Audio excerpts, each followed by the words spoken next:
네, 여러분 안녕하세요. 스피킹 담당 윤성원입니다. 만나서 정말 반갑습니다. 저희 우선 오늘 설명에는 총 2개로 이렇게 나누어져 있는데요. 저희 고득점 목표이긴 하지만 IELTS가 처음이신 분들도 있기에 저희 첫 번째는 IELTS 스피킹에 대해서 간단하게 설명해 드리고 이제 여러분들이 혼자서 이제 고득점을 달성할 수 있는 방법에 대해서 가르쳐 드리려고 해요.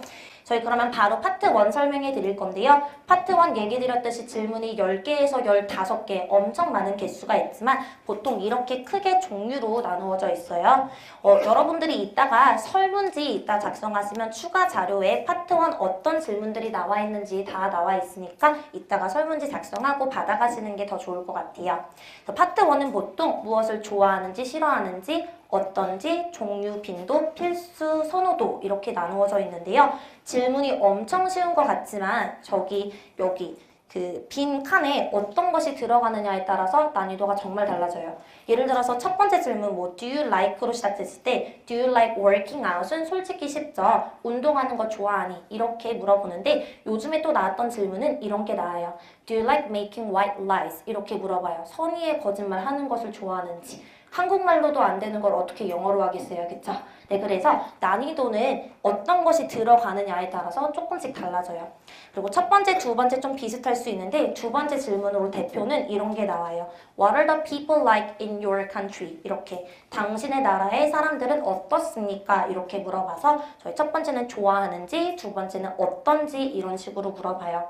세 번째 같은 경우는 심지어 유학생분들도 감점을 많이 받는데요. 종류는 종류만 얘기를 해주셔야 돼요. 예를 들어서 What types of food do you enjoy? 어떤 종류의 음식을 좋아합니까? 하면은 뭐 한식, 양식, 일식, 중식 이런 걸 좋아한다 라고 해야 되는데 나는 짜장면을 좋아해요. 이렇게 하면은 아무리 발음도 좋고 아무리 속도가 괜찮아도 off-topic으로 감점을 받게 돼요.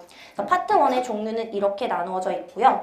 파트 1의 문장의 길이에 대해서 조금 얘기 드릴 건데 우선 파트 1은 볼륨, 억양, 속도 꼭 살려주셔야 되고요. 질문을 10개에서 15개 정도 받다 보니 너무 짧으면 시험관이 계속 꼬리를 무는 질문을 물어봐요. 그래서 여러분들이 한 문장으로만 대답하면 시험관이 why, because 이렇게 물어보고요. 그리고 너무 길면은 이제 중단을 해요.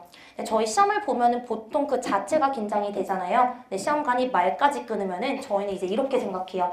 아, 내가 잘못 말했구나. 지금 틀렸구나. 그래서 더욱더 긴장을 하기 때문에 문장의 길이는 3문장이 가장 좋아요. 엄청 짧으면 2문장, 엄청 길면 4문장. 웬만하면은 3문장 정도 유지해 주시는 게 좋아요.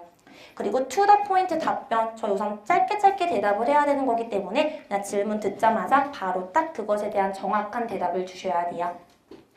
이제 파트 2로 넘어갈 건데요. 파트 2는 진짜 이렇게 생겼어요, 여러분. 저희 항상 모든 카드가 다 describe이라는 문장으로 시작이 돼요. 그래서 종이 사이즈는 A4용지 반만한 종이를 받게 되는데요. 이제 이거 받기 전에 시험관이 설명을 해줘요. 이제 내가 너한테 종이를 줄 건데 너 노트 테이킹 해도 괜찮고 1분 정도 시간 줄게. 그리고 어떤 시험관들은 차근차근 하나하나씩 다 설명해줘요.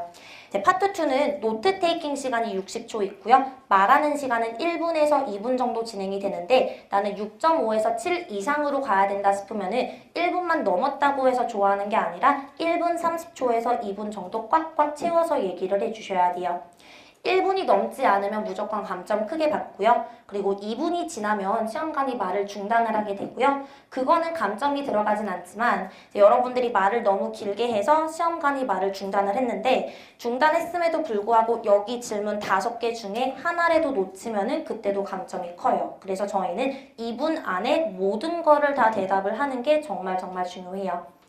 파트 2는 자신감 있는 플루언시, 아까 얘기 드렸던 볼륨, 억양, 속도 많이 생각해 주시는 게 좋고요. 어떤 주제가 나올지 모르기 때문에 평소에 연습도 많이 하는 게 좋지만 언제 어디에서나 적용되는 아이디어, 문장 만드시는 게 중요하고요. 그리고 시험관과 인터랙션을 유지하는 게 좋아요. 인터랙션은 아이 컨택트랑 제스처 이거를 말을 해요. 저 우선 카드가 있으면 보통 거기에 의지를 많이 하기 때문에 계속 이렇게만 봐요. 그렇기 때문에 이제 그 부분에서도 감점이 들어가서 시험관과 아이 컨택트를 유지해 주셔야 되고요. 저는 현강에서도 이렇게 얘기를 해요. 제스처가 있으면은 해도 좋지만 웬만하면은 그렇게 막 인위적으로 만들어낼 필요가 없다라고 해요. 제가 갑자기 여러분 it's big 이러면 어때요? 이렇게 돼요. I love it 이러면 어떻게 돼요? 제 왜 저러나 싶죠? 시험관도 똑같이 생각해요. 그렇기 때문에 있으면 하고 없으면 안 해도 되는데 또 이거 하시는 분들이 있어요.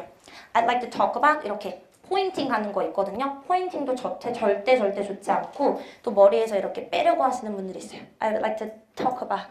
네, 안 나오니까 제스처는 웬만하면 안 하시는 게 좋고요. 있으면 자연스럽게, 없으면 정말로 안 하셔도 괜찮아요.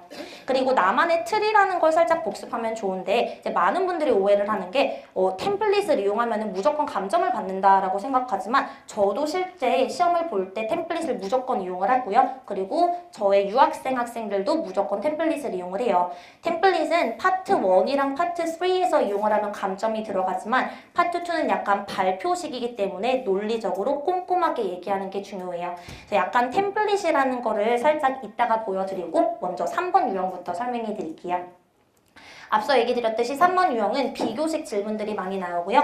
여기처럼 뭐 장단점이 있고 뭐 변화 이런 질문들이 많이 들어가요.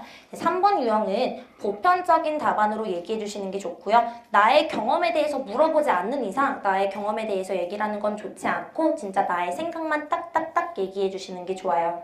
그리고 논리적으로 얘기하는 것도 중요한데 분명히 토플이 조금 나한테 안 맞아서 IELTS로 넘어오신 분들도 많이 있을 거고 그리고 라이팅 공부 열심히 했다가 이제 스피킹도 공부해야지 해서 이제 스피킹 공부하시는 분들도 있을 거예요.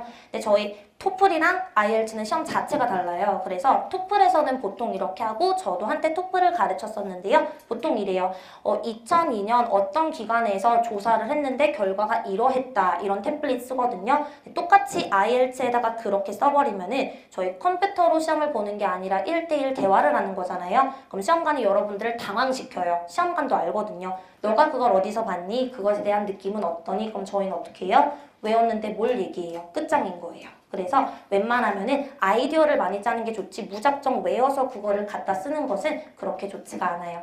연습 방법에 대해서 조금 더 구체적으로 설명해 드릴 건데요. 항상 녹음이랑 오답 노트를 꼭 필수화해야 돼요.